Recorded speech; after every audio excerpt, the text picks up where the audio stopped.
Good morning, students. Myself, Ankit Agarwal. I will teach you the subject named Applied Mechanics. Today, I am discussing about the introduction to Applied Mechanics. देखो, जो तुम्हारा applied mechanics का theory का paper होता है, ये तुम्हारा paper 75 marks का होता है। 75 मार्क्स की जो डिवीज़न है वो ऐसे होती है, 15 क्वेश्चन तो होते हैं या 10 क्वेश्चन होंगे या 15 क्वेश्चन होंगे एक एक नंबर के, फिर यानी कि फिलअप्स। और उसके बाद आएंगे तुम्हारे थ्योरेटिकल क्वेश्चंस, वो होंगे तुम्हारे 5 मार्क्स के, जिसमें तुम्हें 6 करने होते हैं। कभी 7 आते हैं, कभी 8 आते हैं, तुम्हें 6 करने होते हैं। फिर आते हैं 10-10 नंबर के क्वेश्चन। जो 10 नंबर के क्वेश्चन होते हैं वो तुम्हें 3 करने होते हैं, वो सारे न्यूमेरिकल्स आते हैं। ठीक है जी, यानी कि हमारे पास देखो टोटल हो गए 75। 30 नंबर के न्यूमेरिकल, 30 नंबर के थ्योरेटिकल पोर्शन और 15 नंबर के फिलअप्स। तो 30 और 30 60, 60 और 15 75। 75 का तुम्हारा थ्योरेटिकल पेपर हो गया। देखो, सब हमारा जो ये टॉपिक है वो है इंट्रोडक्शन टू अप्लाइड मैकेनिक्स।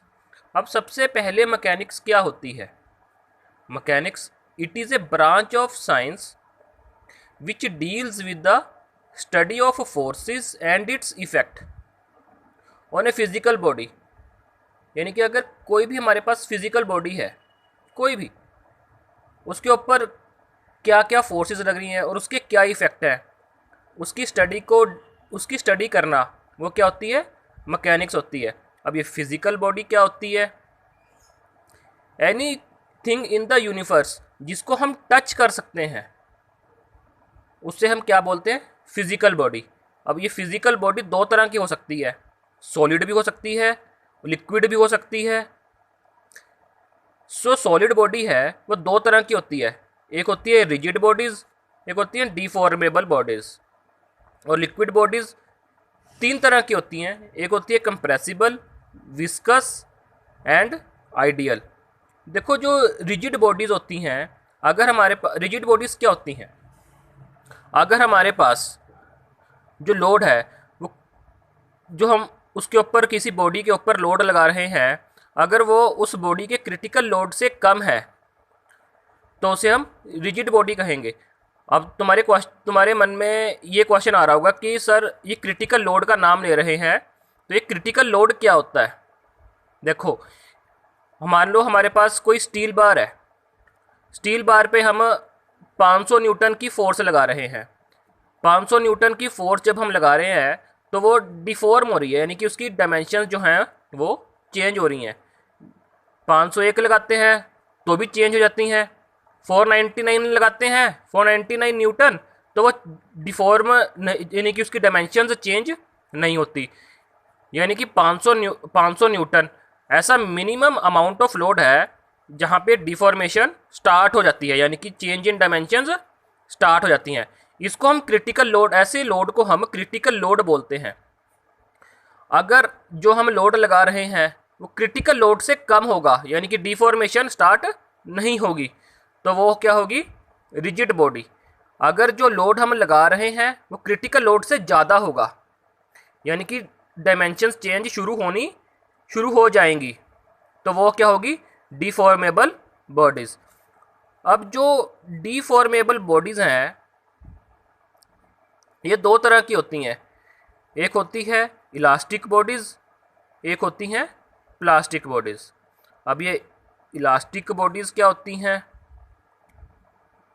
जब बॉडी डिफॉर्म हो गई, अगर वो ओरिजिनल पोजीशन से एक नई पोजीशन पे चली गई, अगर वो नई पोजीशन से वापस फोर्स को हटाने के बाद वापस ओरिजिनल पोजीशन में आ जाए, वो होती हैं इलास्टिक बॉडीज़। जैसे रबड़ बैंड, जैसे हम उसके ऊपर कोई एक्सटर्नल फोर्स लगाते हैं, एक अपनी ओरिजिनल पोजीशन से वो नई पोजीशन में चले जाती है, यानी कि वो स्ट्रेच हो जाती है।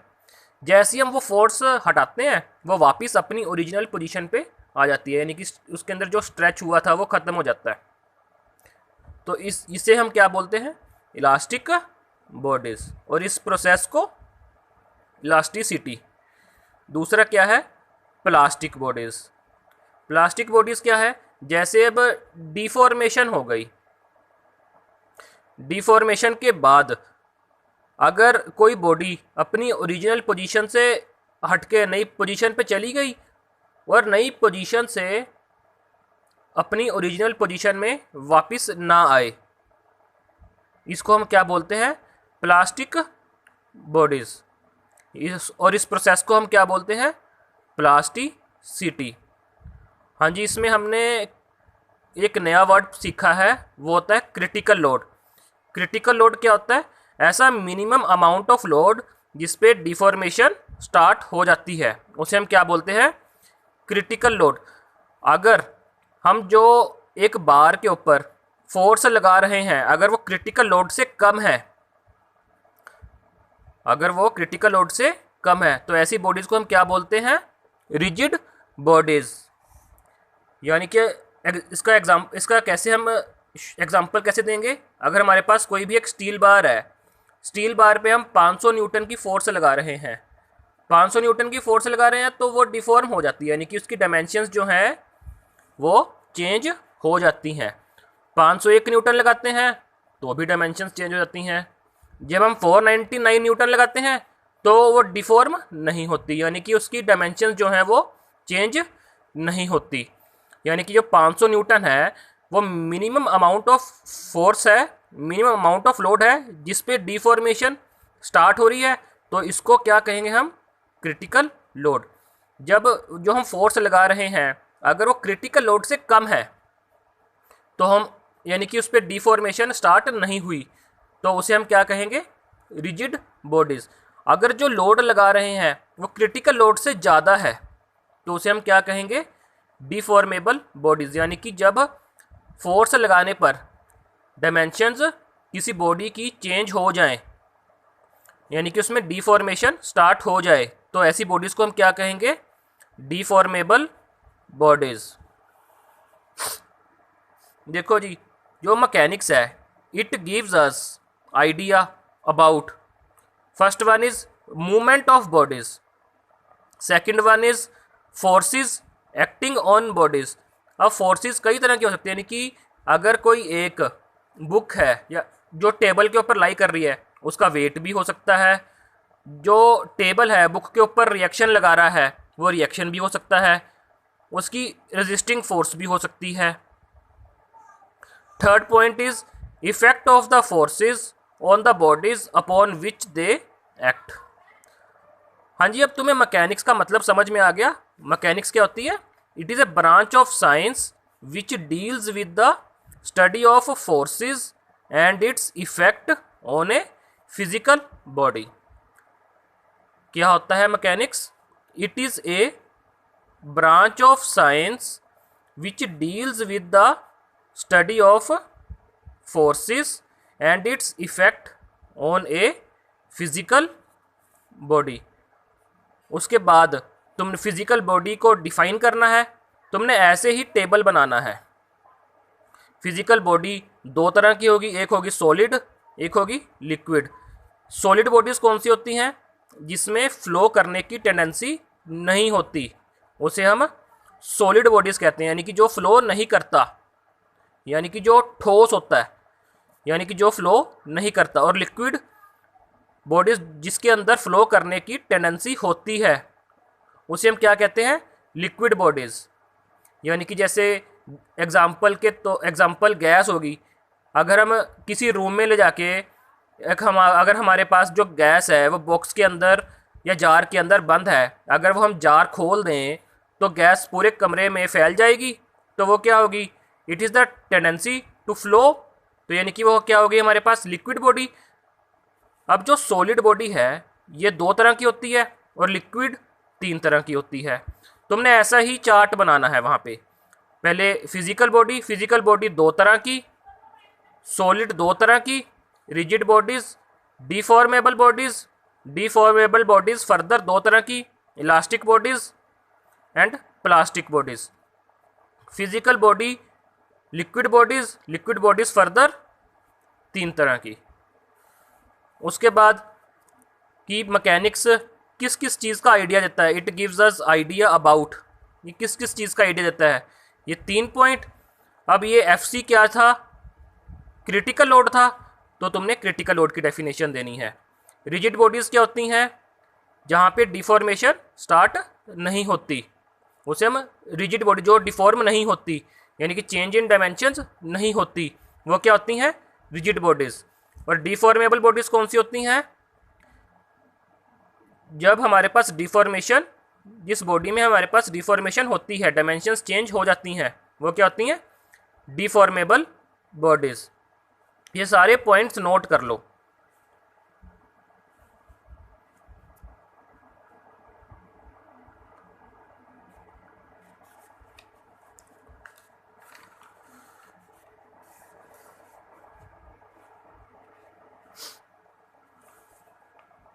उसके बाद हमारे पास आता है अप्लाइड मैकेनिक्स। अब अप्लाइड मैकेनिक्स क्या होता है, हमने मैकेनिक्स तो पढ़ लिया, मैकेनिक्स क्या होता है, it is a branch of science which deals with the study of forces and its effect on a physical body. अगर हम यही स्टडी अगर हम इंजीनियरिंग प्रॉब्लम्स को सोल्व करने के लिए लगाएं, अगर हम यही स्टडी इंजीनियरिंग प्रॉब्लम्स को सोल्व करने के लिए लगाएं using various laws of forces, तो उसे हम क्या कहते हैं, अप्लाइड मैकेनिक्स। इसको हम इंजीनियरिंग मैकेनिक्स भी बोल सकते हैं। यानी कि अप्लाइड मैकेनिक्स क्या हो गया, the mechanics which deal with the study of application of different laws of mechanics as applied to the solution of various engineering problems is called applied mechanics। क्या मतलब है इसका, कि अगर हमने मैकेनिक्स क्या होती है, it is the branch of science which deals with the study of forces and it's effects on a physical body. यानी कि अगर हम ये वाली जो हम स्टडी कर रहे हैं फोर्सेस की और इफेक्ट्स की फिजिकल बॉडी के ऊपर, अगर हम ये स्टडी इंजीनियरिंग प्रॉब्लम्स को सोल्व करने के लिए लगाते हैं using different laws of forces, वो क्या कहलाती है, अप्लाइड मैकेनिक्स। इसे हम इंजीनियरिंग मैकेनिक्स भी कह सकते हैं। अप्लाइड मैकेनिक्स जो है वो 2 तरह की होती है। It is divided into 2 main branches. First one is statics and other one is dynamics। अब स्टैटिक्स क्या होती है, it is that branch of applied mechanics which deals with the forces and there effects while acting upon the bodies at rest or in equilibrium। जब हम forces और उसके effect को, जब हमारे पास जो बॉडी है वो रेस्ट पे होती है, उस टाइम पे जब हम फोर्स और उसके इफ़ेक्ट फोर्सेस को जब हम डील करते हैं उसे क्या बोलते हैं, स्टैटिक्स। इसका एग्जांपल क्या है, अगर हम फोर्सेस के बारे में पढ़ें, जब एक बुक टेबल के ऊपर रखी हुई है और उस टाइम पे उस बुक के ऊपर कौन कौन सी फोर्सेस लग रही हैं उसको हम एनालाइज करें, यानी कि उसका वेट लग रहा है, वो टेबल जो है वो बुक के ऊपर नॉर्मल रिएक्शन लगा रहा है, उसके ऊपर अगर, इसको हम क्या बोलते हैं, स्टैटिक्स। यानी कि जब हमारे पास जो बॉडी है वो रेस्ट के ऊपर पड़ी है उसे हम क्या बोलते हैं, स्टैटिक्स। इसका एग्जांपल क्या हो गया, study of equilibrium of a book lying on A table. Second example is the tensions in the rope of police. Now second main branch is dynamics. देखो अगर बॉडी जो है वो रेस्ट पे है, उस टाइम पे अगर हम उसके ऊपर जो फोर्सेस लग रही हैं उसको एनालाइज करते हैं तो वो स्टैटिक होता है। अगर हमारे पास बॉडी जो है वो मोशन में है, उस टाइम पे जो उसके ऊपर फोर्सेस लग रही हैं, अगर हम उसको एनालाइज करें तो हम उसे क्या बोलते हैं, डायनेमिक्स। यानी कि it is that branch of applied mechanics which deals with the forces and their effects while acting upon the bodies in motion। जब कोई बॉडी हमारे पास मोशन में है, उस टाइम पे उसके ऊपर जोन जोन सी फोर्सेस लग रही हैं, उसको हम एनालाइज करते हैं, उसको हम क्या बोलते हैं, डायनेमिक्स। फॉर एग्जाम्पल, इसका एग्जाम्पल क्या है, study of different forces acting on the various parts of A watch. अगर हम वॉच के ऊपर कौन कौन सी फोर्सेस लग रही हैं इसकी स्टडी करते हैं तो वो किसके अंडर आएगा, डायनेमिक्स के अंडर आएगा। यानी कि अगर बॉडी जो है वो रेस्ट पे है, उस टाइम पे हम उस बॉडी के ऊपर कौन कौन सी फोर्सेस लग रही हैं उसकी स्टडी को हम क्या कहेंगे, स्टैटिक्स। अगर बॉडी मोशन में है, उस टाइम पे उसके ऊपर कौन कौन सी फोर्सेस लग रही हैं उसकी स्टडी को हम क्या कहेंगे, डायनेमिक्स। जो डायनेमिक्स है वो फर्दर डिवाइड होता है टू ब्रांचेस में। एक को हम बोलते हैं काइनेमेटिक्स, दूसरे को हम बोलते हैं काइनेटिक्स। देखो जी, काइनेमेटिक्स क्या होता है, जो काइनेमेटिक्स है वो किसकी ब्रांच है, डायनेमिक्स की।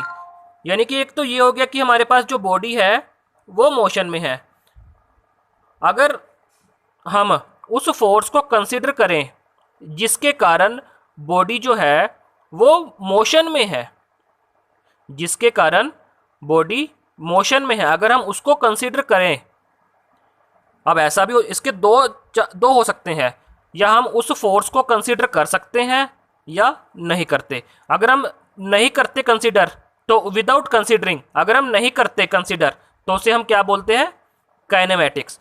अगर हम कंसीडर करते हैं उस फोर्स को जिसके कारण उस बॉडी के अंदर मोशन है तो उसे हम क्या बोलते हैं, काइनेटिक्स। काइनेमेटिक्स का एग्जाम्पल क्या हो गया, फ्रीली फॉलिंग। यानी कि हम देखो मोशन जिसके कारण हो रहा है उस फोर्स को कंसीडर नहीं कर रहे, यानी कि जब हम इसका एग्जाम्पल क्या हो गया, फ्रीली फॉलिंग अंडर ग्रेविटी। यानी कि जब अगर हम बॉल ऊपर उछालते हैं, जब हम वो बॉल ऊपर उछाली तो नीचे आती है, वो अब नीचे आने के लिए कोई फोर्स नहीं लग रही, यानी कि फ्रीली फॉल हो रही है अंडर ग्रेविटी। और काइनेटिक्स का एग्जाम्पल क्या हो गया, acceleration and retardation of a moving body. यानी कि हमें जो है अगर कोई बॉडी मोशन में है तो हमें एक्सटर्नल फोर्स लगानी पड़ी, तभी जा रिटार्डेशन, यानी कि तभी जाके, यानी कि हमें एक्सटर्नल फोर्स यानी कि ब्रेक हो गई। तो अगर हमें ब्रेक लगाएंगे तभी वो गाड़ी थोड़े से, अगर उसकी वो 100 मीटर पर सेकंड के स्पीड से चल रही है, अगर हमें ब्रेक लगाएंगे तभी तो वो 20 मीटर सेकंड पे आएगी। अब क्या हो गया है, सबसे पहले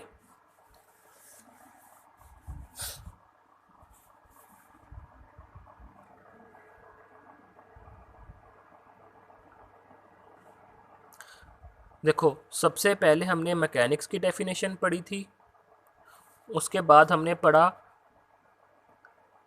क्रिटिकल लोड क्या होता है, फिर हमने पढ़ा कि मैकेनिक्स कौन कौन सी भी फिज़िकल बॉडी जो है वो कितने तरह की होती है, उसमें हमने सॉलिड बॉडीज़ की टाइप पढ़ी, सॉलिड बॉडीज़ की टाइप की हर एक बॉडी को हमने डिफ़ाइन किया। उसके बाद हमने पढ़ा कि अप्लाइड मैकेनिक्स क्या होती है, ठीक है जी। उसके बाद हमने पढ़ा कि अप्लाइड मैकेनिक्स कितने तरह की होती है, यानी कि इसकी मेन ब्रांचेस कौन कौन सी हैं। ये हमने पढ़ा कि it is divided into 2 main branches, first one is statics, other one is dynamics.